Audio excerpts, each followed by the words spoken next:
Dahil nga sa matyagang pag-aalaga nitong si Ina dito kay Lola Arya, nanumbalik ang kanyang lakas maging ang memorya nito. Dito nga ay naaalala na niya na meron pala siyang personal savings at magagamit niya yon para makapagbangon siya mula sa pagkadapa.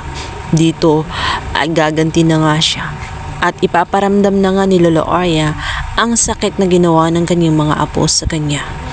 Magsisimula nga silang gagawa ng restaurant at itatapat mismo sa Joanna's legacy. Samantala, na-curious nga itong si Joanna dahil katapat lamang ang Shining Casserole ay pinuntahan niya ito. Napakaganda ng ayos, ngunit ang ipinagtataka niya ang mga tauhan na sinisante niya sa Nono's favorite ay nandoon. Halos lahat sila mga kaibigan niya ni Ina, kung kahit nagtataka siya. Nandoon siya para manglait at para lamang kumuha ng atensyon. Galit siya sa totoo at insecure siya sapagkat meron na nga siyang katunggali at katapat. Sinabihan pa niya ang mga tao doon na wag nang bumalik sa naturang restaurant dahil hindi umano masarap. Pero ang totoo ay maraming pumupunta doon at bumabalik-balik dahil nga sa kakaibang lasa nito at mababait din ang mga staff. Agad naman nakatunog ang isang kaibigan nitong si Ina kung kaya't sinabi niya na hindi pa yun ang tamang panahon para magkita sila ni Joanna. Nagtago siya sa may di kalayuan. At galit na galit siya sa mga pinagsasabingan nitong si Joanna kung saan sinabihan niya na wala na yun si Ina yung dating hinahangaan nila dahil natitiyak umano niya na kagaya na rin daw siya ng Lola Arya kung saan naging taong grasa na lang at pakalat-kalat na lang sa daanan. Hindi niya alam na kumakain siya sa restaurant ni Lola Arya at itong si Isang Ina. napakagandang twist dahil sa akala natin ay hindi na makabangon itong si Lola Arya at itong si Ina matapos palayasin nga sa De La Costa Food Company. Ngayon ay unti-unti na nga silang tumatayo nang hindi alam ng kanilang kalaban.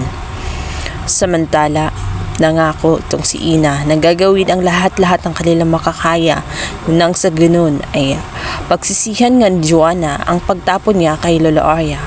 Masasaktan siya sa nangyari sa matanda kung kahit ginagawa niya ang lahat, makabangon lamang si Lola Arya. Nagtutulungan silang dalawa.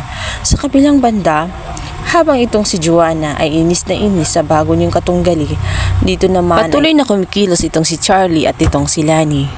May mga investment na pinapapermahan itong si Joanna.